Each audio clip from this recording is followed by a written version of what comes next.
Dear Patriots, before the news starts, please subscribe to our patriotic channel by clicking the subscribe button.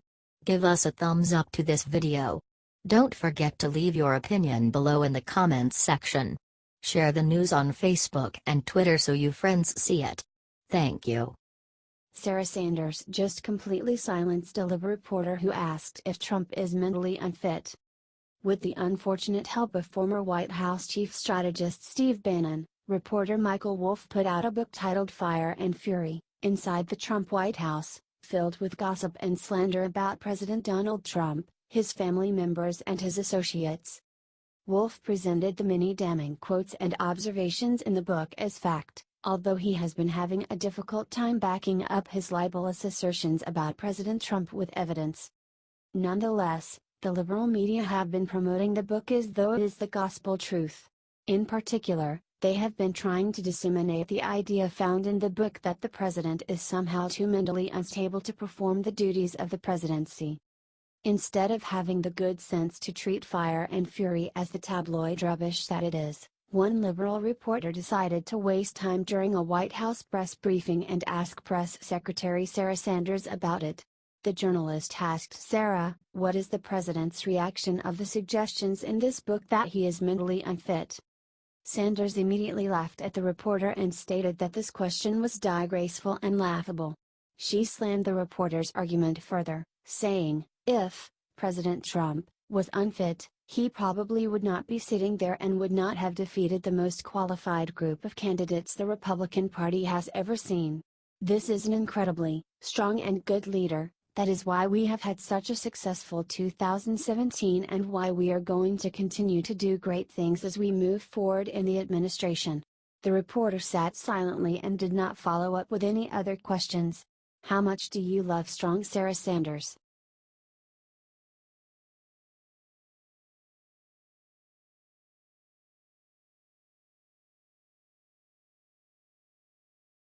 CNN has libelous fit Trump is dysfunctional and dishonest and disloyal and dirty and dumb. CNN, who often accuses Trump of resorting to immature name-calling, did it themselves. While commenting on the new book Fire and Fury, Inside the Trump White House, CNN commentator Paul Begala repeatedly called Trump dysfunctional and dishonest and disloyal and dirty and dumb like a little kid. Foreign leaders are watching this.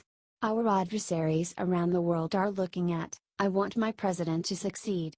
The North Koreans are evil, the Iranians are evil, we do have enemies in this world. And this will embolden our adversaries, and it will frighten our allies," started Begala. "This has a huge effect on our lives, and it's not really about this person or that or this feud or that, it's about the president," he said. The reason the Trump White House looks dysfunctional and dishonest and disloyal and dirty and dumb is because the President of the United States is dysfunctional and dishonest and disloyal and dirty and dumb, and that's the conclusion that adversaries are going to take, and allies, and I think it does tremendous damage to the United States, he said. Are you sick of the mainstream media doing nothing but bash our president? Trump has done so much for our economy and they ignore it all.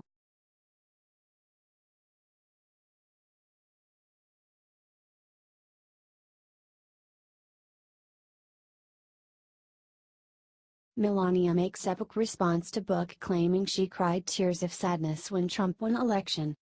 The book Fire and Fury, Inside the Trump White House, written by Michael Wolff, comes out on January 9. We've only seen a few excerpts, but we can already see that the book is filled with lies and slander. The book claims that Trump never actually wanted to win. Which makes you wonder why he would have ran in the first place. Shortly after 8 p.m. on election night, when the unexpected trend, Trump might actually win, seemed confirmed, Don Jr. told a friend that his father, or DJT, as he calls him, looked as if he had seen a ghost. Melania was in tears, and not of joy, states the book. Melania's communication director Stephanie Grisham wrote back against this claim. This book is clearly going to be sold in the bargain fiction section. Mrs. Trump supported her husband's decision to run for president and in fact, encouraged him to do so. She was confident he would win and was very happy when he did, she wrote. Sarah Sanders also attacked the book. This book is filled with false and misleading accounts from individuals who have no access or influence with the White House. Participating in a book that can only be described as trashy tabloid fiction exposes their sad, desperate attempts at relevancy, she said. Trump made a tweet about the claim as well. Melania, our great and very hard-working First Lady, who truly loves what she is doing, always thought that if you run, you will win. She would tell everyone that, no doubt, he will win. I also felt I would win, or I would not have run, and country is doing great. He tweeted.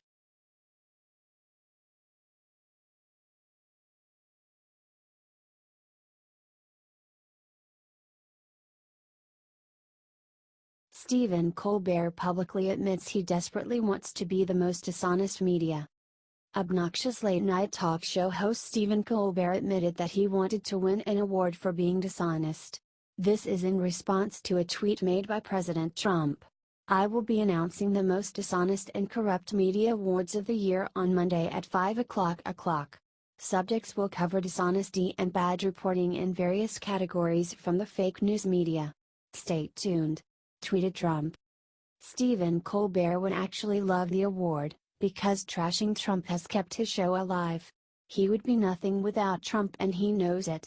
So even being insulted by Trump would be a dream come true for him. Colbert purchased a For Your Consideration in Times Square. Nothing gives you more credibility than Donald Trump calling you a liar, and I of course don't want to get snubbed. I have placed a billboard in Times Square, and purchased a full-page ad on my Twitter feed with a For Your Consideration ad, said Colbert.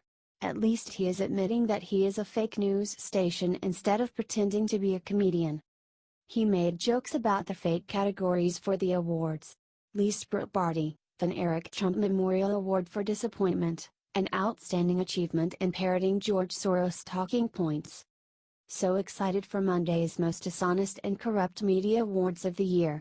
See you on the red carpet, @Anderson Cooper. #the fakies, tweeted Colbert. He also tweeted tonight. My desperate bid to get Trump's disapproval. #the fakies.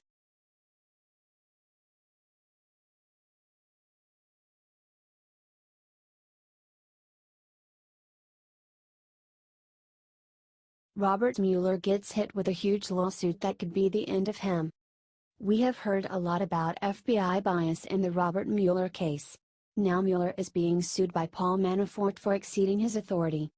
Mr. Mueller's investigation of Mr. Manafort has extended far beyond links and/or coordination between the Russian government and individuals associated with the campaign of President Donald Trump. The investigation has focused on Mr. Manafort's offshore business dealings that date back to as early as 2005, about a decade before the Trump presidential campaign launched, and have been known to the United States government for many years, says the lawsuit.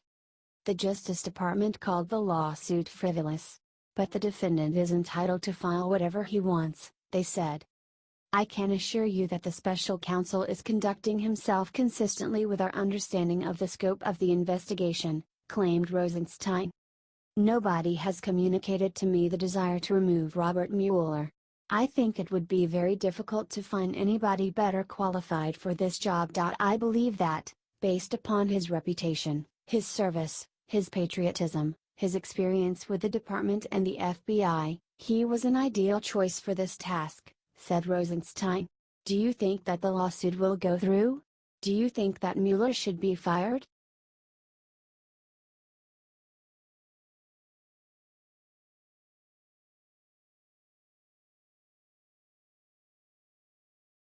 Midwestern city's new mayor just said our national anthem is an ode to slavery. Hatred against the United States, our national anthem, our flag and our military appears to be contagious. It was stoked by Democrat Barack Obama while he was still president with his open support of the radical, racist Black Lives Matter movement. It then, of course, spread to extremist San Francisco 49ers quarterback Colin Kaepernick, who convinced dozens of other multimillionaire NFL players to spurn the national anthem, too. Now it has spread to the new mayor of the city of St. Paul in Minnesota. Minnesota has a long and surprising history of voting quirky candidates into office. They, after all, selected professional wrestler and Predator actor Jesse "The Body" Ventura to be their governor, and later Saturday Night Live comedian Al Franken to be one of their senators. Having not learned from their mistakes, they just chose a young and deeply unqualified extremist to run one of the Twin Cities. Far-left progressive Melvin Carter III was just sworn in as mayor, and he decided to make a speech talking about how the Star-Spangled Banner and America's founding fathers are racist. Said Mayor Carter, "We cannot ignore the painful reminder, written into our anthem's third verse, of just how deeply injustice is rooted in the American tradition. Our national freedom song is an ode to slavery." He then stated about Washington, Jefferson and others, "This is the American paradox, passed from generation to generation, dating back to the noble group of rich, white, straight, male landowners who embedded into our founding principles a yearning for a set of God-given rights they sought to secure for only themselves. Do you think this America-hating radical needs to get booted from office?